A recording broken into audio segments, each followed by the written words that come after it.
The Lakers traded WHO for who, and 3 superstars tore their Achilles. Welcome to the most chaotic NBA season in history. What's good, basketball degenerates?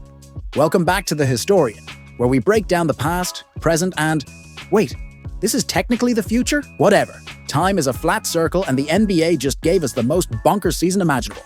Today, we're reviewing the 2024-25 season, where youth beat experience, injuries, destroyed dreams, and the trade deadline made us question if NBA GMs were playing 2K with force trades on. Before we dive into this absolute fever dream of a season, smash that subscribe button harder than Giannis smashed the in-season tournament trophy. Let's get into it. The youth movement. Alright, let's start with the champions. The Oklahoma City Thunder, average age 25.2, became the second youngest team ever to win it all. The only team younger, the 1,976-77 Trailblazers at 24.2 years old. Back then, Bill Walton was probably celebrating with organic kombucha and a drum circle. Meanwhile, half the Thunder roster had to get fake IDs just to spray champagne. Shai Gilgeous-Alexander, or as I call him, Shai Gorgeous, because look at those outfits. Absolutely cooked the league. Man averaged 32.7 points per game. That's more points than there are ways to pronounce his last name. The offseason madness. Now let's talk about the offseason moves that had us all questioning reality. The Sixers signed Paul George to create a big three with Embiid and Maxey. Because nothing says championship like 3 injury-prone stars in Philadelphia. What could possibly go wrong? The Knicks went full Villanova, reuniting Brunson, DiVincenzo, Bridges, and Hart. They had more Wildcats than a Kentucky Derby. But then they traded DiVincenzo for Cat, because apparently, too much chemistry is a bad thing. But the real heartbreaker, Klay Thompson leaving Golden State after 14 years. That's like Batman leaving Robin, like peanut butter divorcing jelly, like Klay leaving Steph. The Warriors replaced him with Buddy Hield, which is like replacing your Tesla with a really nice bicycle. The in-season tournament. The NBA Cup was back, and Giannis said, "Y'all really thought I'd let someone else win a trophy with NBA in the title?" The Greek freak dominated so hard, they're considering renaming it the Giannis Gets Another Trophy Tournament. The man's trophy case is getting its own trophy case at this point. Best part? Every team competed for that cash prize like it was Black Friday at Best Buy. Nothing motivates millionaires like more millions. The scoring explosions. This season had more scoring explosions than a Michael Bay movie. Jokic dropped 61 points on April Fool's Day. The Timberwolves thought it was a prank until they checked the scoreboard. Haha, good one, Nicola. Wait, that's real? De'Aaron Fox hit 60 points against Minnesota too. At this point, the Timberwolves' defense was just vibes and prayers. They gave up so many 60-point games, they started a support group. And Giannis, 59 points against Detroit, giving him the top 2 scoring performances in Bucks history. The Pistons were so demoralized, Cade Cunningham started Googling how to play defense WikiHow. The trade deadline. Earthquake. Buckle up, because the trade deadline was unhinged. The Lakers traded Anthony Davis for Luka Dončić. I had to read that 3 times. That's like trading your house for a different house. Both are amazing, but why?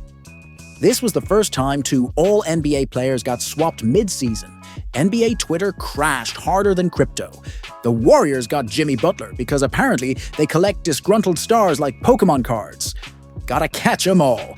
And the Spurs got De'Aaron Fox to pair with Wembanyama, creating the Fast and the Furious San Antonio Drift. Backcourt. Meanwhile, the Bulls got Zach LaVine back. Wait, no, they sent him away. Even I'm confused at this point. AllStar Weekend Comedy Hour. AllStar Weekend in San Francisco featured a new format with teams drafted by Chuck, Shaq, and Kenny. That's right, they let these guys pick teams. That's like letting Gordon Ramsay judge a hot dog eating contest. The games were first to 40 points, which lasted about as long as Shaq's free throw attempts. His team, Shaq's OGs, won it all. And Chuck's team, well, let's just say they played like Chuck's golf swing looks. LeBron made his 21st All-Star appearance. At this point, he's been to more All-Star games than most of us have been to family reunions.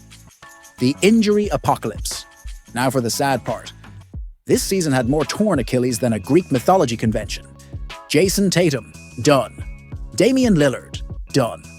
Tyrese Haliburton, done in Game 7 of the Finals. The injury gods were angrier than Skip Bayless watching LeBron highlights. These weren't just injuries. This was Thanos-level elimination. Haliburton tearing his Achilles in Game 7 was like your Wi-Fi cutting out during the season finale of your favorite show. Just brutal timing. The playoff chaos. The playoffs were wilder than a Nicolas Cage movie marathon. The play-in tournament was basically Squid Game, NBA edition. 8 teams fighting for 4 spots, like it's the last PS5 at Target. Indiana became the ultimate believe-in-magic team, stealing Game 1 of every round like they had the opponent's playbook. They were like that friend who always wins the first game of Monopoly, but you know they're cheating somehow. The Thunder lost 1 home game the entire playoffs. Their home court advantage was stronger than that friend who never loses at FIFA, because they know all the secret moves. The finals drama. The finals between OKC and Indiana was a classic. Game 1. Haliburton hits a buzzer beater after the Pacers came back from 15 down. The Thunder were more shocked than parents finding out their kids' screen time report. The series went 7 games, with more momentum swings than a playground at recess. Then, the ultimate heartbreak. Haliburton tears his Achilles in Game 7's first quarter. That's like your best player getting a red card in the World Cup final first minute. The Pacers without Haliburton were like Batman without his utility belt. Still trying, but clearly missing something essential. OKC won 103-91, and Shea took home Finals MVP averaging 30 to 5. The man was so smooth, they're considering using his highlights as ASMR videos. This season had more plot twists than a M. Night Shyamalan movie. More drama than a Real Housewives reunion. More surprises than finding out your quiet co-worker is secretly a DJ. Outro. What was your favorite moment from this absolutely insane season? Drop it in the comments below.